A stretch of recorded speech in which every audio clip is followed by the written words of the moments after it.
이런 제목으로 오늘 은혜 받고자 합니다. 지금 우리나라 가계부채가 1,300조가 넘어간다고 그래요. 그래서 그거를 개인 가구당으로 보니까 약 7,400만 원 정도가 우리나라 한 가정당 평균적으로 빚을 가지고 있다, 이렇게 통계를 내더라고요.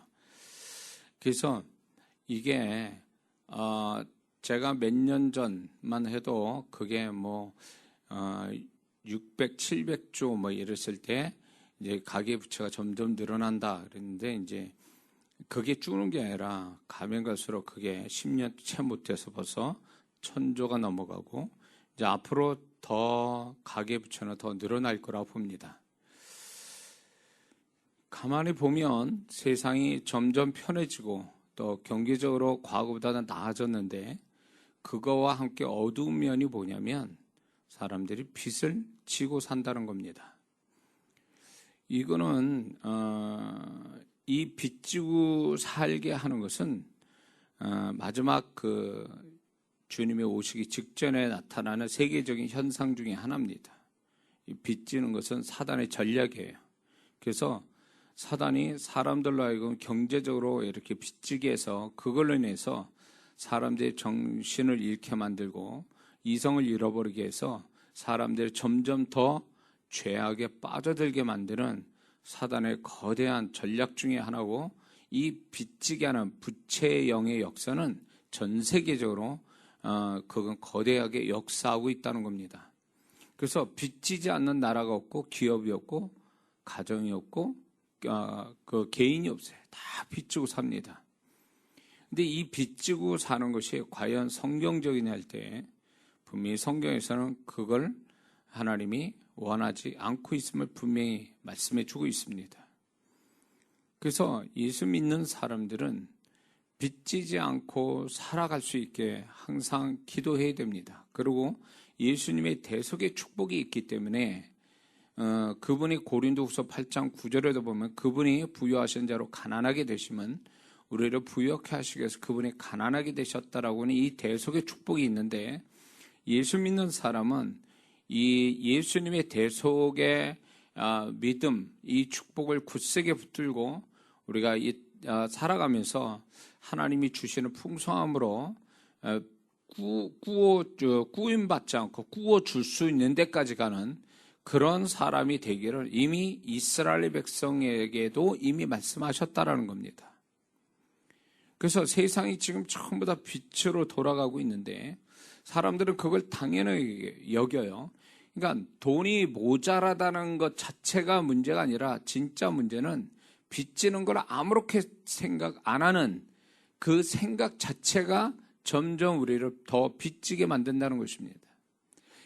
저는 예상컨대 마지막 때 주님 오시기 직전에 적그리스도가 나타나는데, 저 유럽 쪽에서 나올 거라고 봅니다. 적그리스도가 나올 때에 이 적그리스도가 세계에 어떤 지대한 영향을 미치는 슈퍼스타 같은 사람이 될 건데, 분명히 이 적그리스도는 사단이 주는 지혜를 통해서 세계의 두 가지를 해결할 거라고 봅니다. 하나는 경제와 두 번째는 안보입니다. 이 두 가지, 세상을 평안하게 만들고 평화를 가져오게 하고 재정적인 문제를 해결해 주는, 그래서 그가 정말로 믿지 않은 자들은 제 이름한 예수님처럼 섬기게 되고, 이 적그리스도가 결국은 믿는 자들을 나중에는 핍박하게 되는, 그래서 주님의 오시 직전에 나타난 현상이라고 봅니다. 그게 이제 지금 하나하나 이제 되어간다고 봅니다. 그래서 사람들이 이 돈 때문에 결국은 이성을 잃게 되고 짐승화돼 가는 거. 근데 그 중에 하나가 그렇게 만드는 배경이 하나가 뭐냐면 빚지게 만드는 겁니다. 빚지는 것 때문에 어떤 사람도 빚지고 살고 싶어 하는 사람은 없어요. 불가피하게 빚지게 되면 다 아는 것처럼 그 빚을 갚기까지는 마음의 짐과 고통을 갖게 됩니다. 그래서 이 빚지고 산다는 것은 굉장히 고통스러운 일이기 때문에 저도 이제 우리 부모님이 평생을 빚지고 사셨어요. 그리고 이제 저도 40 넘어서까지 43, 4까지도 빚지고 사는 것에 대해서 굉장히 마음이 힘들었는데 하나님 앞에 제가 이 부분에 대해서 말씀을 보고 또 그걸 위해서 기도해서 하나님이 빚지지 않고 살아가는 은혜를 이제 주셨는데 이 빚진다는 것은 어쨌거나 우리가 불가피하게 빚질 수도 있지만 결국 하나님의 말씀과 하나님의 뜻은 빚지지 않고 풍성함으로 누군가에게 도움을 주는 데까지 가는 그런 것이 하나님의 뜻이기 때문에 우리는 그걸 믿음 삼고 계속 그 부분을 기도해야 될 줄 믿습니다. 그래서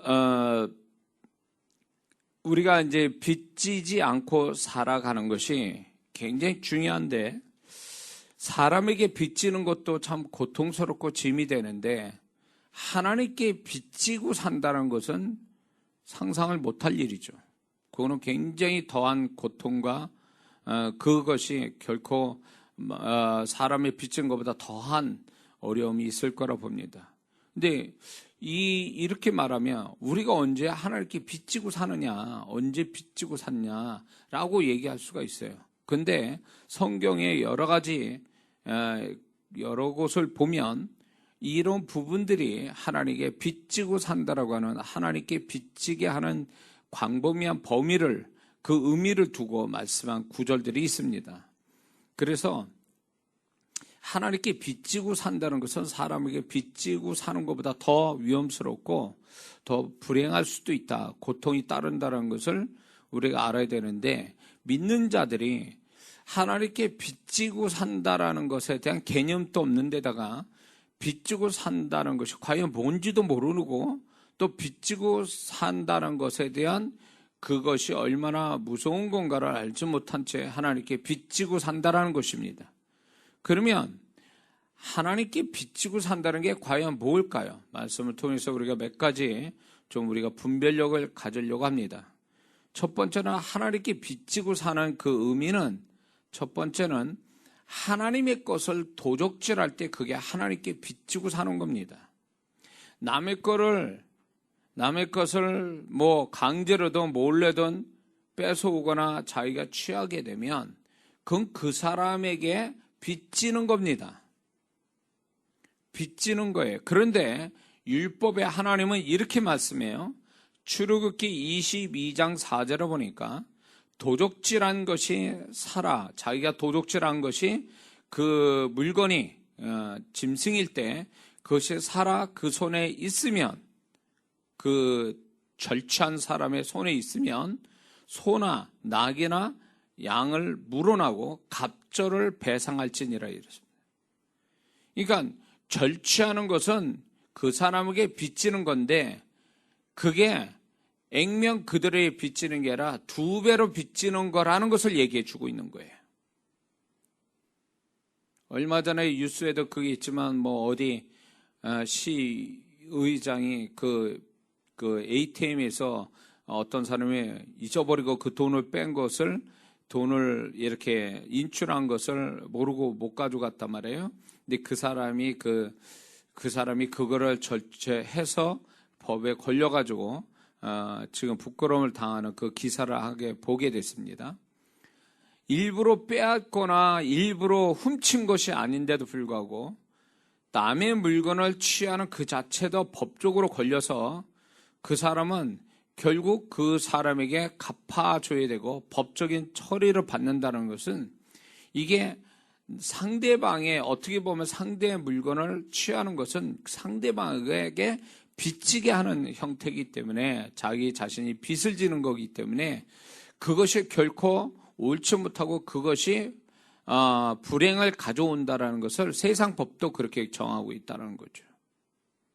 그래서 하나님 것을 도적질을 하는 것은 명백한 하나님에게 빚지는 것인데 갑절로 빚지게 하는 거다 그거예요. 그럼 그게 뭐냐 말이에요. 말라기에서 분명히 얘기하십니다. 말라기에서 말라기 3장 8절 9절에 하나님이 이렇게 말씀합니다. 사람이 어찌 하나님의 것을 도적질 하겠느냐? 그러나 너희는 나의 것을 도적질하고도 말하기를 우리가 어떻게 주의 것을 도적질하였나이까 하도다. 이는 곧 11조와 허물이라. 너희 곧 온 나라가 나의 것을 도적질하였으므로 너희가 저주를 받았느니라. 이렇게 말씀하고 계세요. 그러므로 이 하나님의 것을 도적질한 그것이 결국은 하나님께 빚지게 하는 건데, 갑절로 빚지게 한 태도라는 것을 잊지 말아야 된다는 것입니다. 근데 많은 사람들이 하나님께 반드시 먼저 드려야 될 11조를 드리지 않은 것을 상황에 따라서 그럴 수도 있고 하나님이 이해할 거라고 하는 이 생각 자체가 굉장히 잘못됐다는 것입니다. 그래서 그것이 우리 그리스도인이 살아가는데 이거를 굉장히 두려워하거나 이걸 굉장히 중요하게 생각지 않는다는 것입니다. 그래서 이렇게 또 재밌게 얘기한 사람이 있어요. 어느 목사님끼리 모여서 모임을 가졌는데 이제 교회 상황에 대해서 서로 나누다가 어느 목사님이 이런 얘기했대요. 우리 교회 성도분들은 100% 11조합니다 이랬다는 거예요. 그러니까 목사님들이 다른 목사님이 눈이 동그래져가지고 아니 어떻게 성도들이 신앙이 좋길래 100% 11조 다 합니까? 이러니까 그 목사님 말은 이래요. 50%는 자원에서 11조 하고요. 50%는 하나님의 강제로 11조 하게 합니다. 이렇게 얘기하시더라는 거예요. 우리에게 이 11조는요. 결국 하나님이 우리에게 주시는 물질에 대한 신앙 고백으로 반드시 하나님께 바쳐져야 될 율법 있기 전부터 있었던 하나님과 인간과의 약속인데 이 11조가 결국 하나님은 정의를 내리시기를 그거는 내 것이다. 그러므로 네가 11조를 안 드리는 거는 내 것을 절취하는 것이다. 이렇게 말씀하시는 거예요. 그래서 오늘날 많은 그리스도인들이 신앙이 어설픈 사람들이 변명됩니다. 상황을 얘기해요. 자기가 지금 힘들어서 이거 못한다고 하나님께 하소연하고 못하고 안 하고 이래요. 그럴 때 하나님께서는 그거를 묵과하는 게 아니라 그걸 봐주는 게 아니라 하나님 말씀한 걸 그대로 지키신 분인데 이거는 그냥 네가 내 말을 지키지 않았다 이 표현이 아니에요. 너는 마땅히 내 걸 절취했다, 도적질했다라고 표현하기 때문에 이거는 굉장히 상당한 하나님의 입장에 볼 때 이거는 굉장히 위험스러운 어떤 태도라는 것을 분명히 하나님이 말씀해 주고 있는 겁니다. 그러므로 이 11조를 드리는 것은 결국 하나님께 11조를 안 드리면 하나님께 빚지는 거예요.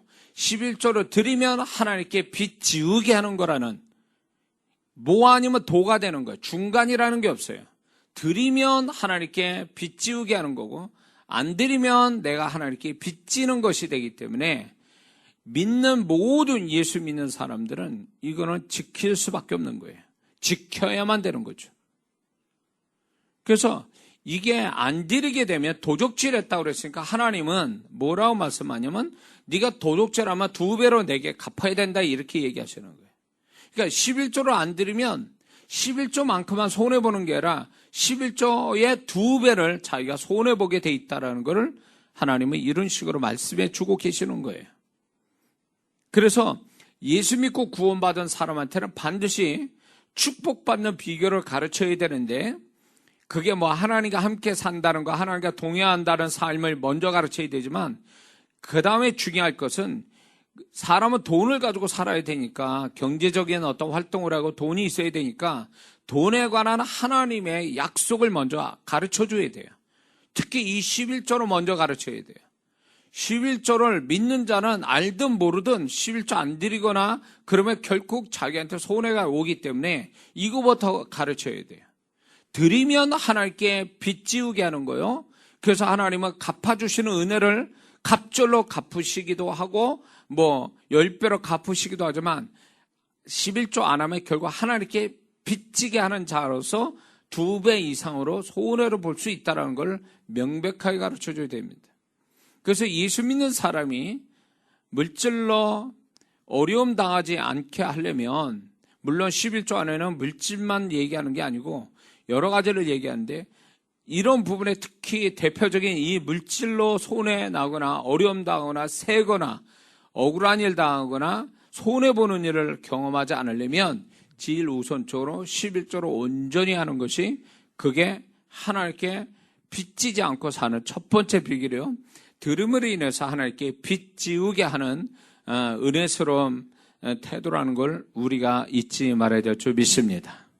두 번째는 하나님께 믿는 자들의 하나님께 빚지는 것은 무엇을 의미하는가 할 때, 하나님의 명령을 지키지 않은 것이 곧 하나님께 빚지는 것이라는 것입니다. 그 대표적인 것이 주일, 구약으로 표현할 때 안식일, 또 그 다음에 안식년, 이렇게 얘기하죠. 안식년은 제7년째 가서 땅을 쉬게 하는 거죠. 그래서 지난 제가 말씀을 함께 나누었는데, 그 남유다 왕국이 바벨론으로 70년 포로 생활로 포로 생활하러 그 바벨론으로 이송이 됩니다. 근데 거기에 왜 바벨론의 70년 포로 생활일까 할 때에 하나님은 그 9절에서 역대하 36장 21절에서 하나님은 분명히 계시해 줍니다. 그들이 그 70년 동안 포로 생활함으로 이스라엘 땅에 70년의 땅이 쉬게 됐다라는 표현을 통해서 그들이 490년 동안 70번 안식년을 지키지 않은 것에 대한 하나님의 대가였다라는 거죠. 결국 보면은 하나님의 말씀을 지키지 않으면 그것이 결국은 하나님께 빚지는 것이라는 것을 분명히 계시해주고 있는 겁니다. 하나님이 참고 계시는 거지 모르거나 용서한 게 아니라는 것입니다.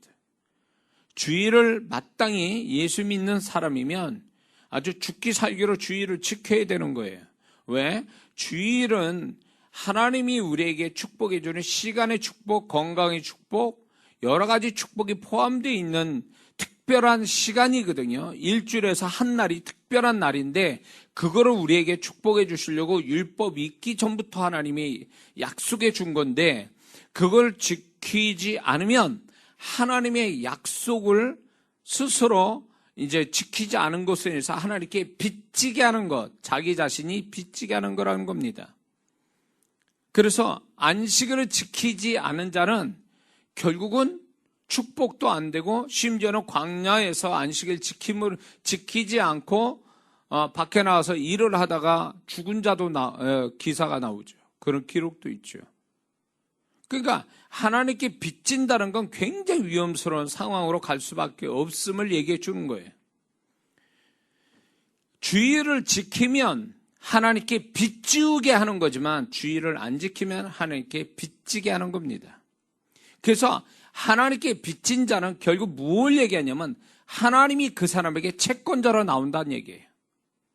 요즘 뭐 한동안 조폭들이 그거 채권 추심한다고 막 집안 들어와서 쳐들어와서 난리를 치고 뭐 사람 괴롭히고 그런 것들이 있지 않았습니까? 하나님은 우리에게 말씀을 주실 때 우리를 축복해 주려고 하는데, 의도적으로 그 말씀을 지키지 않으면 결국 하나님이 채권자로 그 사람에게 등장하기 때문에 결국 그 사람은 은혜와 축복은 사라질 수밖에 없다라는 겁니다. 근데 많은 사람들이 가장 중요한 그 하나님의 말씀을 지키지 않은 것으로 인해서 하나님께 계속 빚지게 되어져서, 하나님께 빚지게 되면 또 무슨 현상이 일어나냐면, 그 사람 인생이 빚지는 인생으로 전락할 수 있다는 거예요. 왜 그럴까요? 하나님이 도우시질 않는다 그거예요. 그리고 하나님이 주신 축복도 걷어내신다라는 거예요. 그러니까 결국은 자기 맨 땅에 헤딩하듯 자기가 살아갈 수밖에 없는데, 믿는 자나 하나님의 은혜와 손길로 살아야 살아가는 인생인데, 그 하나님께 빚진 자 돼서 하나님이 그 사람에게 아무것도 행하지 않는다면 그 사람의 인생은 결국 손해보고 나중에 빚지는 인생으로 전락할 수밖에 없다는 거예요. 그래서 하나님 말씀을 안 지키고 인생 잘 산다? 그건 거짓말이에요. 그럴 것 같으면 다 안 지키고 살지. 대충 해지. 그러면 지킨 자와 안 지킨 자와 똑같다? 그건 있을 수 없는 거예요. 하나님은 분명히 소자에게 냉수 한 그릇 주는 것도 상을 잃지 않는다. 작은 자에게 냉수 한 그릇 주는 게 뭐 대단하겠어요. 그런데 그거 하나 가지고도 하나님이 상이 갈리는 판인데, 하나님의 말씀을 지키고 손해보면서도 말씀을 지킨 자와 의도적으로 안 지킨 자가 똑같이 취급받는다면 그건 공평하신 하나님이 아니죠. 우리가 하나님 말씀을 잘 지킬 때 그거는 하나님께 빚지우게 하는 거지만, 말씀을 지키지 않으면 결국 그 사람은 하나님께 빚진 자가 돼서, 실제로 하나님께 빚진 자는 자기의 인생에도 빚지고 살 수밖에 없다라는 거예요. 말씀 안 지켜서 결국 빚지는 인생으로 전락한 사람들이 많단 말이에요. 불행하게도 우리 부모님이 그러셨다면, 신앙이 확실치 않은 신앙을 가지고 계시니까 그렇게 잘 이렇게 사셨던 분이 가면 갈수록 나이 드시도록 손해보시고 있는 보증금 다 날리시고, 그리고 이제 겨우겨우 그 집 정부에서 주는 돈 가지고 사셨다 결국 돌아가실 때 빚이 남았어요. 그래서 결국 제가 갚았거든요. 신앙생활 주일 안 지켜요. 기도 안 하세요. 11조 더더욱 안 하세요. 아들이 목사인데.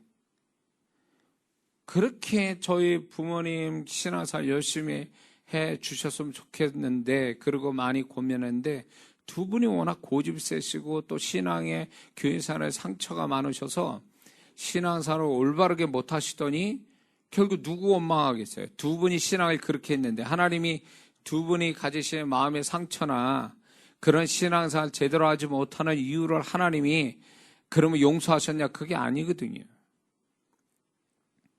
그걸 그 두 분이 돌아가신 그 마지막 모습들을 제가 장남으로 봤기 때문에 하나님은 분명하다는 거예요. 예? 하나님께 빚져서 잘 될 인생이 없다, 그 얘기예요.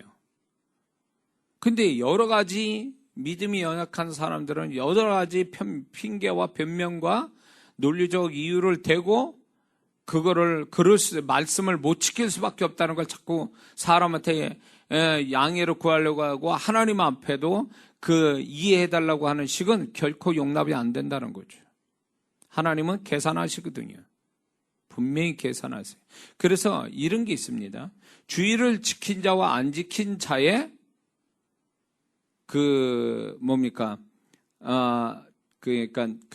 올해 주의를 지킨 자는 안 지킨 자보다 7년을 더 산다. 이게 어떤 그거 관련된 조사한 분이 그런 얘기를 했단 말이에요. 우리 한국에서 나온 게 아니고 미국에서 나온. 그 이게 뭐 얘기했어요? 뭐겠냐 말이에요. 하나님 말씀은 틀림없어요. 지키면 하나님께 빚지우는 거예요. 안 지키면 하나님께 빚지는 거예요. 중간이라는 게 없다, 그 얘기예요. 하나님 앞에서는. 천국 아니면 지옥이지 연옥 같은 게 없다, 그 얘기예요. 근데 이 어설프게 믿는 사람들이, 어설프게 믿는 예수 믿는 사람들이 항상 중간지대에 서 있으려고 그래요. 한 것도 아니고 안 한 것도 아니에요. 근데 한 것도 아니고 안 한 것도 아닌 그 중간을 가지고 하나님께 했다라고 자꾸 표현하려고 그래요. 근데 하나님은 분명하신 분이죠. 안 하면 안 한 거고 한 거만 한 거지. 근데 하나님이 했다라고 표현할 때는 뭐냐면 완벽하게 되어질 때만이 했다라고 표현하신다는 거예요. 사울, 이스라엘 초대왕 사울 왕이 반쪽 순종했잖아요. 반쪽 아말렉 족속에 반쪽 순종했잖아요. 하나님이 뭐라고 말씀했어요? 반만 순종한 걸 가지고 칭찬했습니까? 아니요. 그것 때문에 후회하시고 사울을 이제 끝내시려고 말씀하고 계셨잖아요.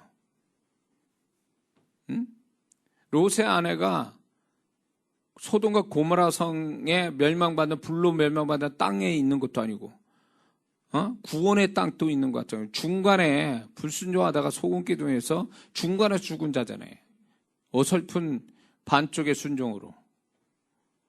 그게 이게 명확하지 않은 하나님 앞에 완벽한 순종이 아닌 말씀을 지키는 것이 아니면 그 사람은 안 지키는 거예요. 그래서 결국 하나님이 말씀한 걸 안 지키면 하나님께 빚진 자가 돼서 결국 그의 인생이 하나님이 계획했던 것, 주시려는 축복들이 다 캔슬이 되는 거예요. 그래서 이 하나님 앞에 정말 하나님 앞에 제대로 하나님이 보증하시고 지켜주시고 책임져 주시는 인생을 살려면 하나님이 원하시는 순종해야 될 부분들을 정확하게 순종할 때에 하나님이 지켜주시지 한 것도 아니고 안 한 것도 아니고 문제 많아요. 그렇게 되면.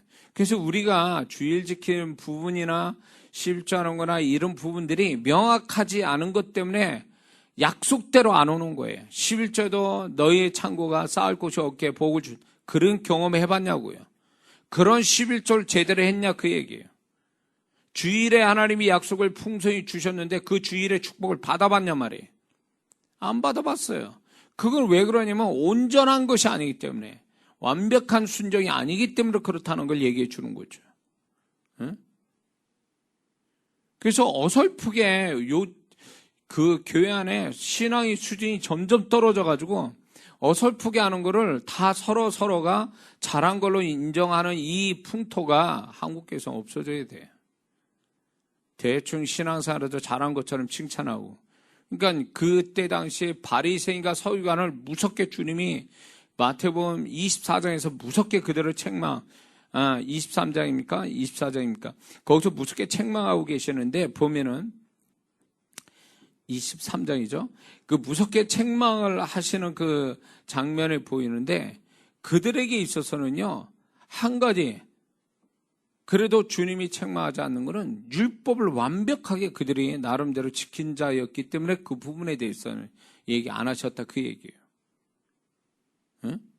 근데 우리는 완벽하게 말씀을 지키는 것도 아니요, 거기에다가 말씀을 지키는 것도 아니고, 제발 좀 일찍 좀 예배. 자, 완벽하게 말씀을 지키는 것도 아니요, 마음도 하나님 보실 때 축복받을 마음도 아니요. 그러면 어떻게 하나님이 그 사람을 축복할 수 있느냐는 거예요. 하나님을 너무 만만하게 보고 있다는 거죠. 그런 부분에 대해서. 철저하게 안 지킨다는 거예요. 사람을 향한, 사람을 위한 신앙이 돼버리는 거예요. 사람 칭찬하면 자기가 정말 잘하는 걸로 착각하고 있고, 사람이 자기를 좀 이렇게 겉모습 보고 칭찬해주면 굉장히 잘한 걸로 자기 스스로 착각하고 있어요. 말씀은 그렇게 말씀하지 않는데, 오늘날 신앙은 두 가지로 분명히 하나님께서 말씀합니다. 행위와 마음, 두 가지를 다 보신다는 거예요. 구약에는 행위만 가지고 하나님이 일시적으로 축복했어요. 그런 구약에 좀 부족한 점이 있으니까 신약의 하나님이 신앙을 완벽하게 예수님 통해서 우리에게 나타내 주신 게 뭐냐면 행위와 플러스 마음이 같이 가야 된다는 거예요. 행위와 마음에서 둘 중에 하나만 빠져도 그건 하나님께 축복을 못 받는다는 걸 분명히 얘기해 주고 계시거든요. 그러니까 구약 때보다도 신앙생활하기가 진짜 더 어려운 세대에 우리는 살고 있는 거예요, 사실은. 구약의 세대보다도. 에?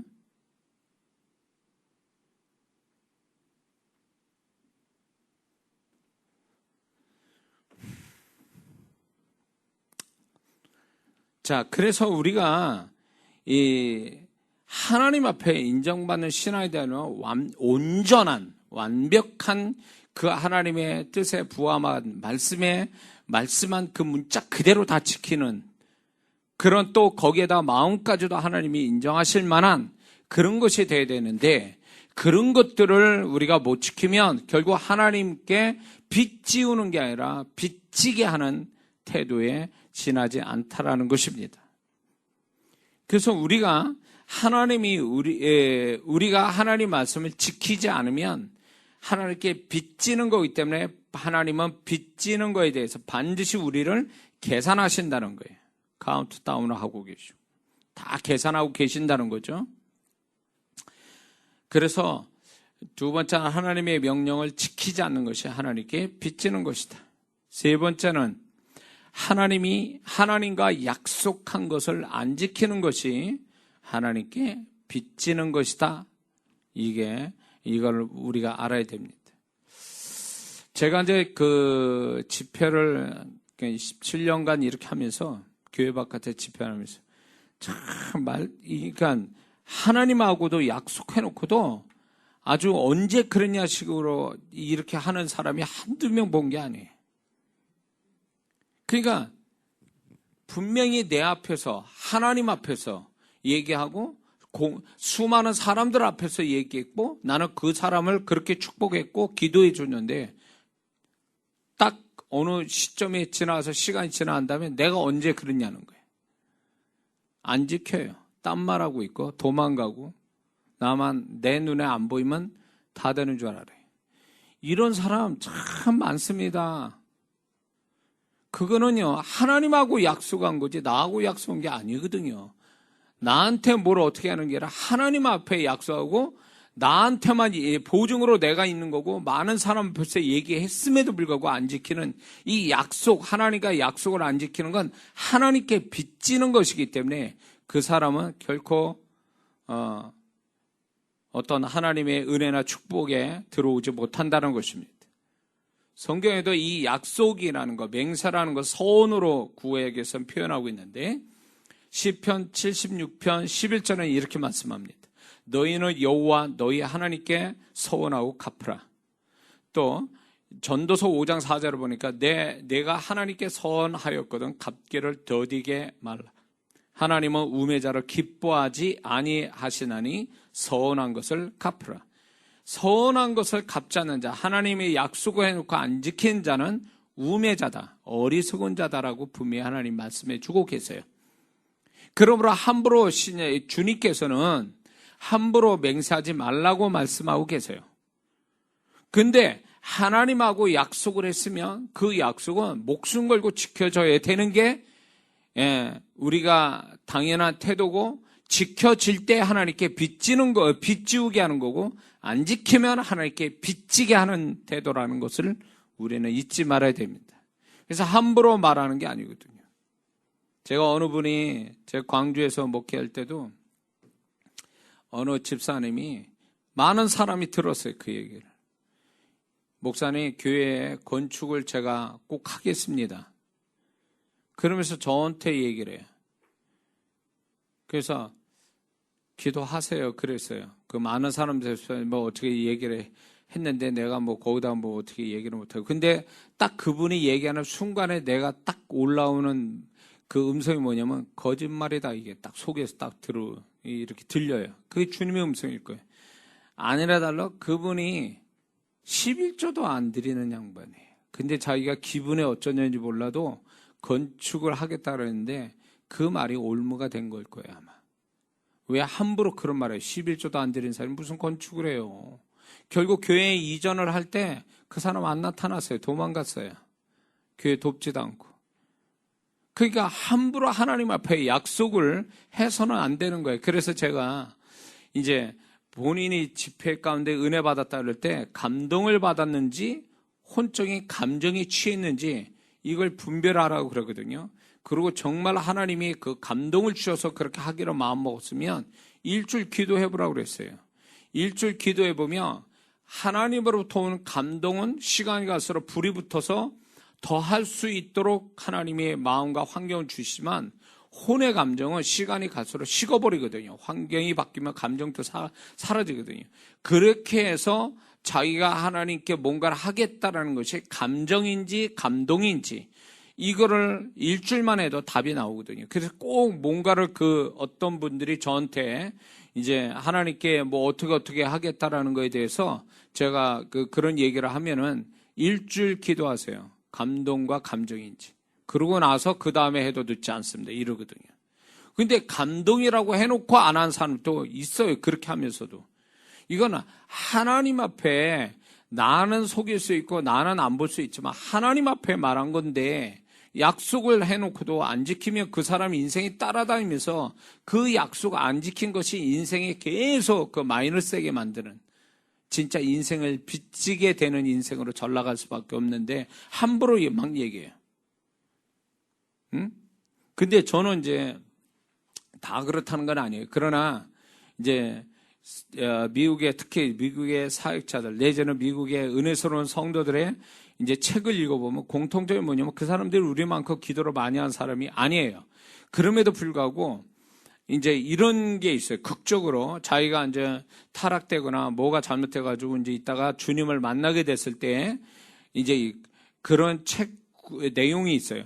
그날 밤 내가 홀로 주님 앞에 내 인생을 하나님께 바치기로 약속을 했습니다. 딱 이런 구절이 나와요. 그러고 나서 그 사람 그 다음에 인생이 바뀐 걸 기록해요. 한마디밖에 안 했는데 하나님은 그 사람 인생을 책임져 주시더라 그거예요. 뭘까요? 그 사람은 정말 진실되게 자기가 약속한 걸 지킨 거예요. 자기 인생을 하나님께 바칩니다 해놓고 그 다음부터 그렇게 살았다라는 거예요. 그러고 나서 하나님의 훌륭한 사역자가 되고 축복도 받는 자 간증이 나옵니다. 그래서 이게 우리 우리 성도 다 그렇다는 거 아니에요. 그러나 이런 사건들을 제가 경험했기 때문에 말씀을 드리면 하나님께 말한 걸 함부로 말하면 안 되고 말한 건 지켜져야 되는데 우리끼리는 서로 그 말을 가볍게 여긴다는 거예요. 그러나 서구 사람들 제가 볼 때 말은 반드시 지키더라고요. 자기 말한 걸. 제가 만난 사람들은요. 그러니까 하나님이 그 말을 믿어주시는 거예요. 그 말을. 하나님과의 말한 것을 그대로 지킬 것을 알기 때문에 믿어주시지만 우리는 우리가 말해놓고 자기도 안 믿어 그 말을. 그게 실제로 있잖아요. 기도는 굉장히 열심히 기도해놓고 기도 끝나면 기도하고 다른 말을 하고 있는. 그거는 기도의 말을 안 믿었다는 거지 자기가. 하나님께 말한 거를 자기 스스로가 안 믿고 있다는 얘기예요. 그러니 기도의 응답이 언제 오냐고. 그런 식으로 기도하고 있는데. 그러니까 이게 하나님하고의 약속은 분명히 지켜져야 돼서 예수 믿는 사람을 조심해야 돼요. 하나님께 약속을 할 때는요.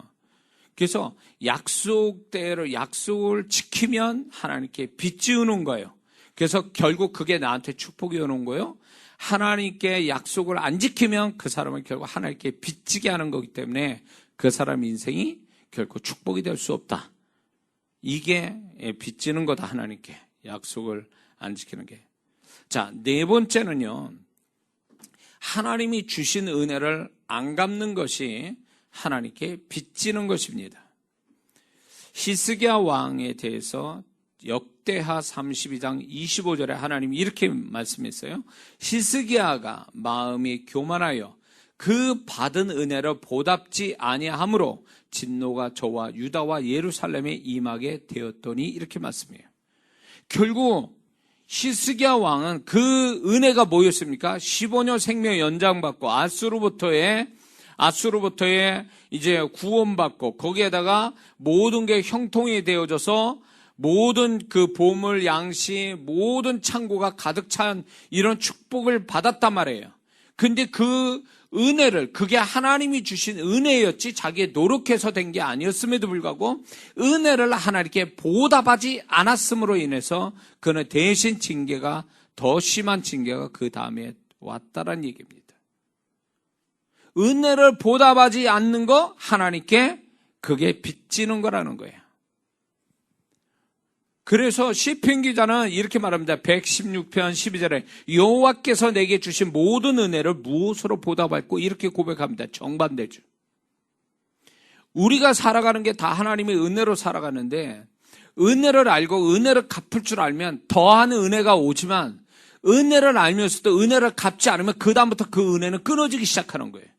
그래서 어떤 사람은 은혜가 점점 주는 사람이 있고 어떤 사람은 은혜가 더 풍성해지는 거는 그 은혜를 알고 어떤 식으로도 하나님께 보답하는 태도로 가진 자와 그렇지 않은 자의 모습이라는 거죠. 축복받고 입 싹 닫고 그런 사람이 한두 명이 아니에요. 신앙이 이게 인격적이지 못해. 하나님하고 인격적인 그분과의 소통으로 신앙이 된 게 아니라 이건 무슨 그러니까 잠깐 왔다가 사라지는 어떤 독대지 시장, 장날처럼, 장날에 물건 파는 사람처럼 인격이 없는 거예요. 그냥 자기만 뭐가 되면 끝이에요. 그러니까 하나님과의 인격적인 관계가 성립이 안 된 상태에서 신앙생활하니까 기도할 때와 응답받을 때가 틀린 거예요. 화장실 들어갈 때와 나올 때가 다른 모습을 갖고 있는 거죠. 그러니까 그런 어떤 하나님이 주신 은혜라고 생각 않고 내가 당연히 받을 거 받았다? 내가 잘나서 이건 받은 거야? 당연하게 여기고 이것은 은혜로 여기지 않는 거죠. 당연하게 여기고 자기가 잘나서 받은 보상이다 생각하니까 은혜 갚을 것도 없는 거예요. 제가 사역할 때 보면 우리 성도들은 그런 사람이 없기를 바라고 또 없을 거라 보는데 딱 이 헌금을 잡으면요. 그 사람 심령에 딱 들어오거든요. 분명히 이 사람 그렇게 축복받고도 왜 그런 심령 가지고 하나님께 예물을 드리는지 알 수가 없는 거예요. 도대체. 뭐가 아까운 거예요 도대체. 베풀어 주신 그 은혜를 생각하면 이거는 아까운 거, 아까워할 게 아닌데 아까워하고 있어요. 그러니까 하나님이 굉장히 그거에 대해 불쾌하게 여기시는 거예요. 그러면 그게 무슨 축복이 되겠어요? 아나니아 사피라 짱나는 거지. 들어놓고 징계받는 식이 되는 거지. 왜 그렇게 하냐 말이에요. 하나님께 왜 그런 식으로 신앙생활 해가지고 하나님 앞에 그렇게 비인격적인 신앙생활 하냐 말이에요. 귀신, 점쟁이집 찾아가는 무당집에 가는 사람들처럼 왜 그렇게 하나님을 상대하는지 알 수가 없는 거죠. 네? 그러니까 하나님께 받은 은혜를 많이 아는 자, 그리고 은혜를 알고 보답하고 하는 자는 그 사람은 계속 그 은혜가 끊어지지 않지만 하나님의 은혜를 알면서도 안 갚는 자는 결국은 그 은혜가 중단되기 때문에 그 사람은 그 다음부터 이제 받을 건 없으니까 손해가 나는 거죠.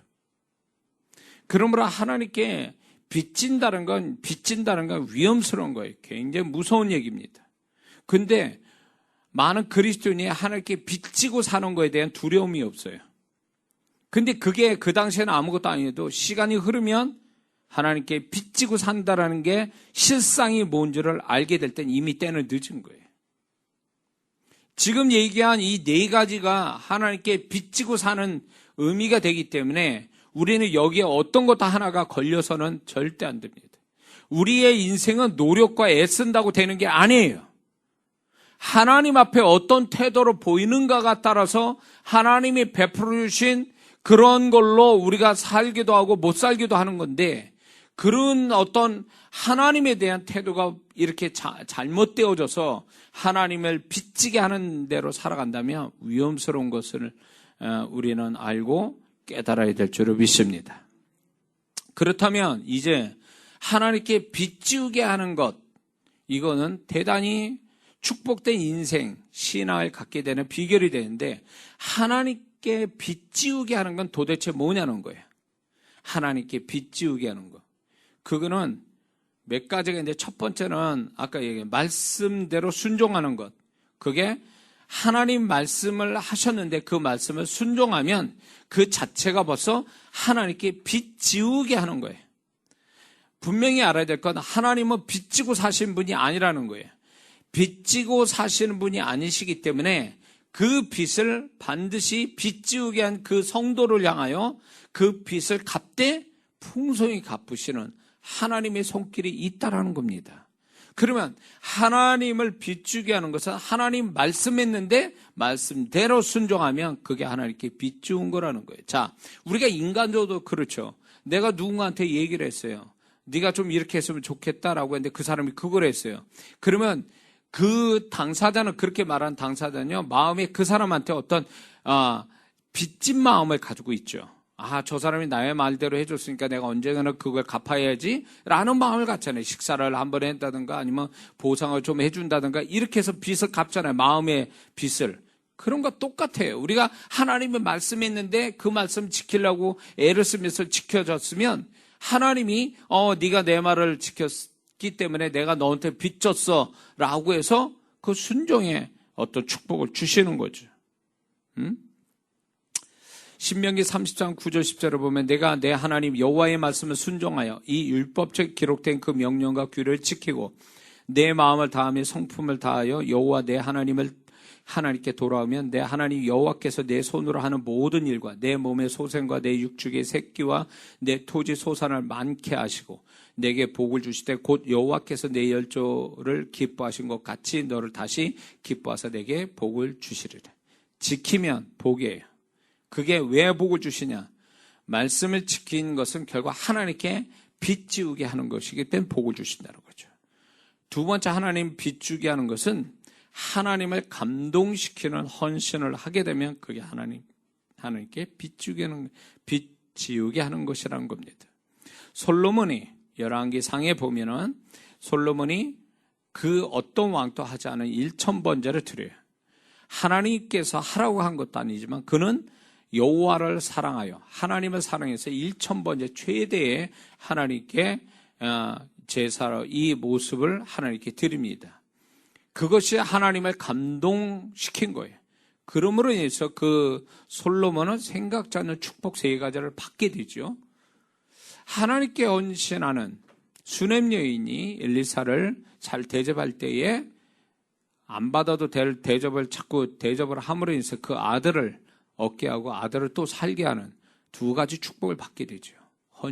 하나님을 감동시키는 헌신은 결국 하나님께 빚지우는 것이 되고 결국 그것이 축복으로 돌아오게 만드는 거라는 것입니다.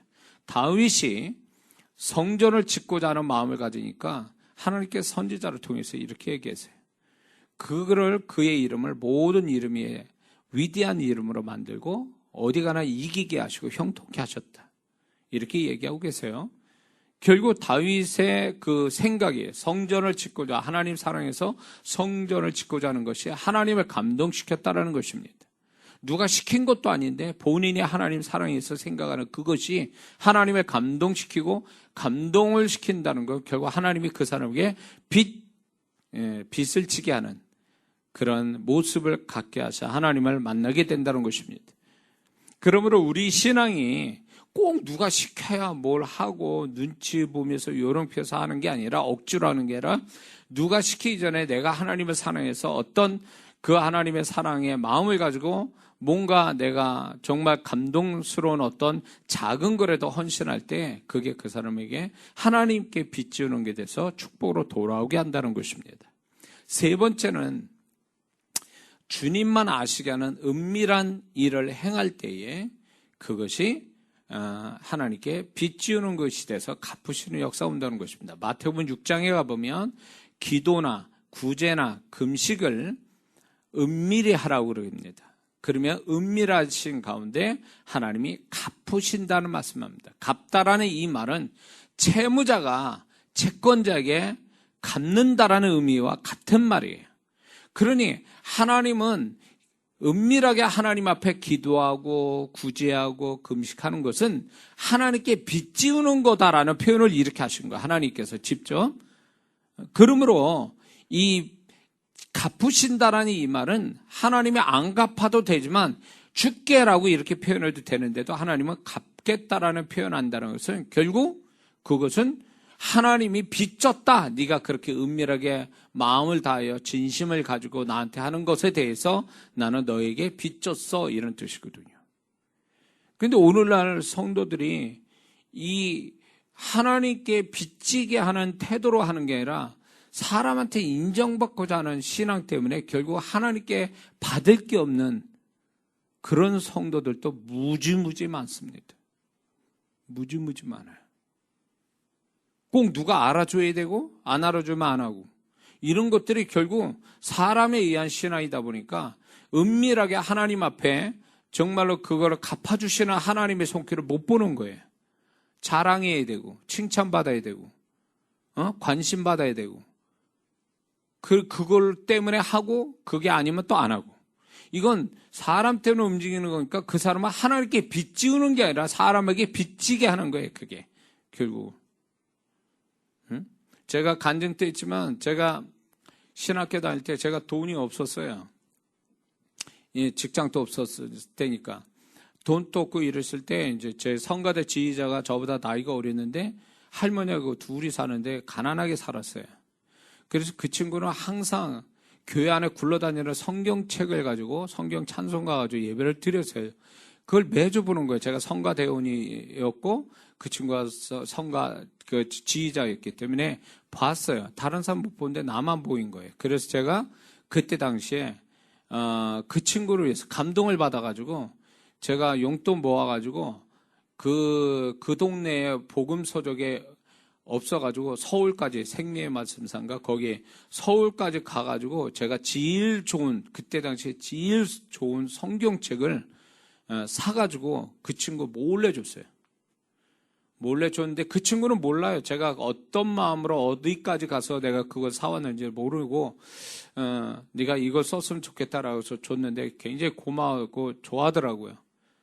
그런데 놀라운 건 제가 은밀히 한 그 일에 대해서 은밀히 3번을 제가 도움을 받은 게 뭐냐면 이제 성가대 하려면 성경책을 제가 이렇게 놓고 이제 1층에 내려가서 성가 연습을 하고 올라와서 성가대석을 앉는데 내 성경책을 그 성가대석을 놓고 그러면 꼭 이상하게 3번씩이나 흰 봉투가 이렇게 꽂아져 있는 거예요. 3번. 근데 그 액수가요. 제가 그 친구한테 한 거 3배의 축복을 받은 거예요. 난 그게 너무 소름 끼친 게 내가 은밀히 하니까 또 하나님은 은밀히 누군지도 몰라 나는. 그분일 것 같다라고만 생각하지 흰 봉투에 이름도 없으니까 누가 뭐 흔적도 없고 그러니까 제가 3번이나 그 일을 경험했거든요. 잊혀지지 않아요. 그때 당시. 근데 그거를 한 분은 돈이 있어서 한 분이 아니었을 거라는 거예요. 왜냐면 예측되는 그분이 있는데 그분도 돈이 있어서 하는 분이 아니거든요. 근데 분명 나하고 관계가 있고 좋은 관계를 맺은 어떤 여자 집사님 같다는 생각이 들어요. 근데 그분들이 제 재정이 되는 분들이 아니었단 말이에요. 그러니까 나랑 비슷한 상황에 내가 한 그 은밀히 한 것에 대해서 3번이나 3배나 제가 되돌려받는 시기 된 거죠. 그러니까 하나님 앞에 은밀히 빚지우게 하는 것은 결국 내 경우로 보면 3배로 다시 돌아오게 하는 축복을 받게 된 거죠. 그러니까 하나님 앞에 하나님이 인정하시는 또 하나님만 아시게 하는 그런 어떤 신앙 행위는 결국 하나님께 빚지우게 하는 것이다. 굉장히 중요한 얘기죠. 그 다음에 4번째는 오늘 본문에 같이 읽은 가난한 자를 불쌍히 여기고 돕는 것은 결국 하나님께 빚지우는 것이다. 마태복음 25장에 보면 의인과 악인의 비유를 주님 말씀할 때 이런 말씀했어요. 형제가 줄일 때 목마를 때 나그네 될 때 병들었을 때 옥에 갔을 때 돌아봤다. 그러므로 너희가 지극히 작은 자에게 한 것이 곧 내게 한 것이다고 주님이 딱 못 박았어요. 그러니까 결국 같은 그 지체로서의 어려움을 당하는 그 사람을 이 모양 저 모양 도와주는 것이 곧 너는 나한테 한 거야. 그게 결국 그건 무슨 얘기냐면 내가 그렇게 힘들고 막 이랬을 때 네가 나를 도와줬기 때문에 나는 너한테 빚진 거야. 그럴 뜻이에요. 그럴 때 그 사람에게 그런 자에게 하나님이 축복하시지 않습니까? 의인에게 그렇게 도와줬던 의인을 향하여 영생에 들어가게 만드는 그게 하나님 뜻이라는 거예요. 그래서 우리가 같은 지체된 자들에게 어려움을 당하는 지체들에게 정말 이렇게 여러모로 마음을 다해서 도와주는 건 그 사람을 돕는 게 아니라 주님 말씀한 대로 곧 그거는 나한테 한 것이다 이렇게 말씀합니다. 결국 하나님께 한 게 대해서 하나님께 빚지우게 한 거고 결국 하나님이 갚으신다는 역사가 온다는 거죠. 그래서 이런 경험 해봤어요. 저도 제가 사역 속에 만나는 이렇게 상태가 안 좋은 분들, 이렇게 상황들이 안 좋은 분들을 제가 이렇게 저렇게 도와드리면 희한하게 그런 분을 돕는 가운데 제가 여러 가지 도움을 여러 군데서 이렇게 받는 경우도 상당히 많았어요. 지금부터. 그러니까 이 계산으로 안 나오는 축복들이 저한테 참 많았어요. 근데 가만히 그걸 보면 공식이 있는데 내가 먼저 그런 사람에게 이렇게 하고 있었던 거예요. 근데 그 사람을 통해서 내가 복을 받은 게 아니라 그 사람을 통해서 내가 도움받은 게 아니라 그 사람은 아니고 딴 사람 통해서 나한테 내 필요한 거로 공급받는 경험을 많이 했거든요.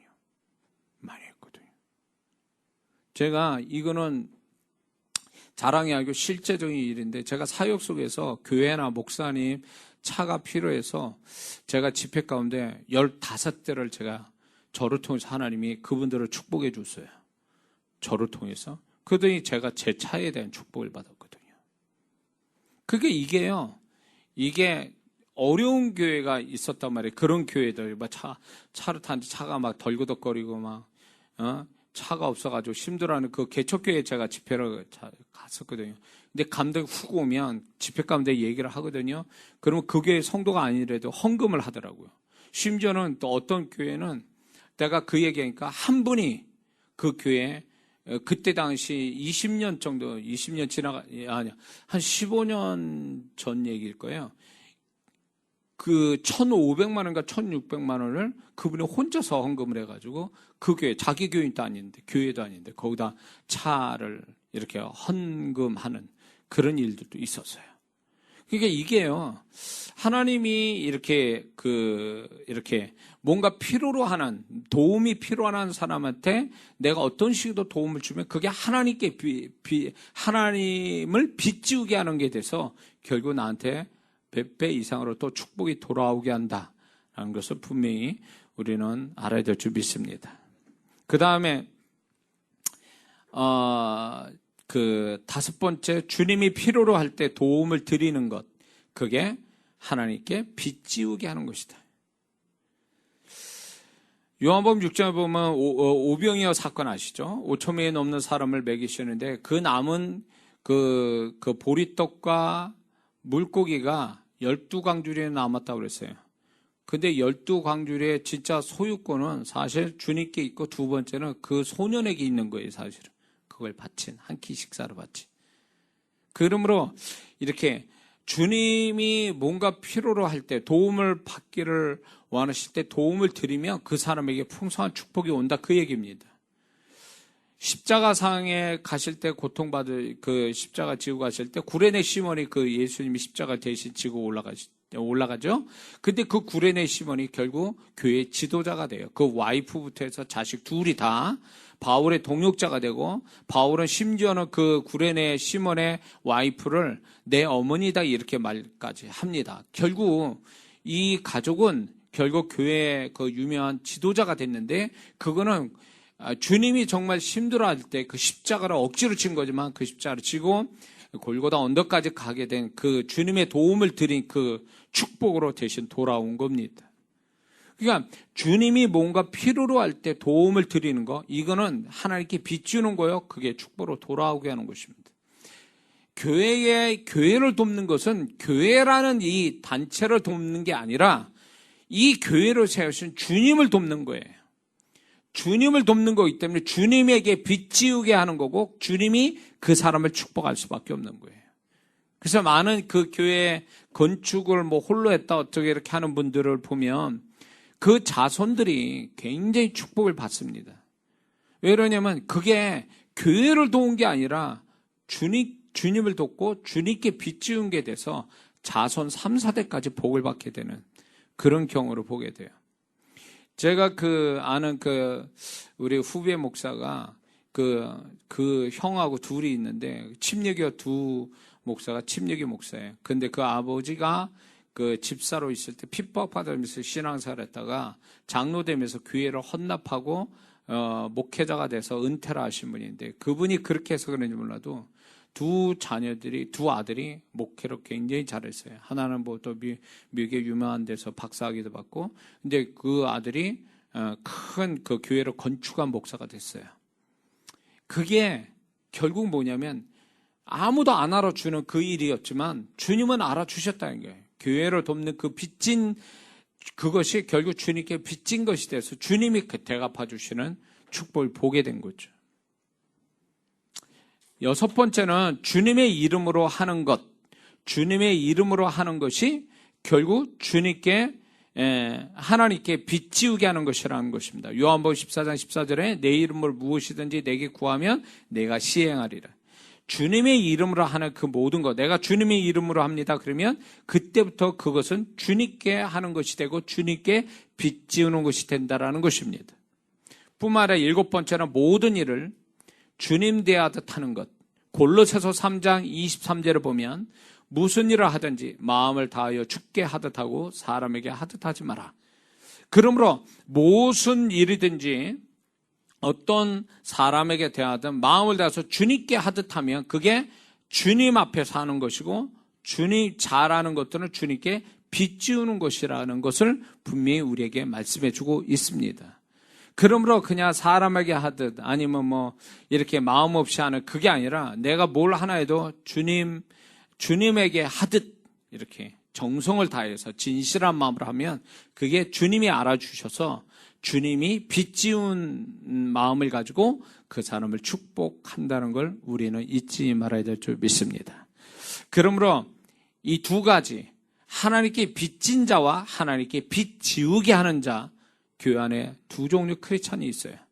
그럴 때 우리는 분명히 하나님께 빚 지우게 하는 은혜스러운 성도로서 하나님이 늘 은혜와 축복을 베푸는 자가 돼야지 하나님께 빚진 자 돼서 그것이 결국 인생에 마이너스 되는 그런 모습이 되지 않도록 우리는 잘 하나님 앞에 어떤 태도로 이 두 가지 중에 어떤 태도로 우리가 살아가는지를 살펴 아는 자들이 되어야 될 줄 믿습니다.